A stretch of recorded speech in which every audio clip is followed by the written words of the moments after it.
ना मुंबई वाली, ना पुणे वाली, ना पैसे वाली। जो इस दिल पे राज करेगी तो सिर्फ कट्टर जेबी वाली।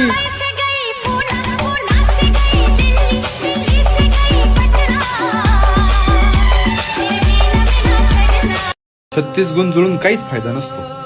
नवरा बायकोचं नातं जर आयुष्यभर टिकवायचं असेल ना, तर प्रेम, काळजी, जबाबदारी आणि रिस्पेक्ट हे 4 गुण जुळणं फार गरजेचं असतं।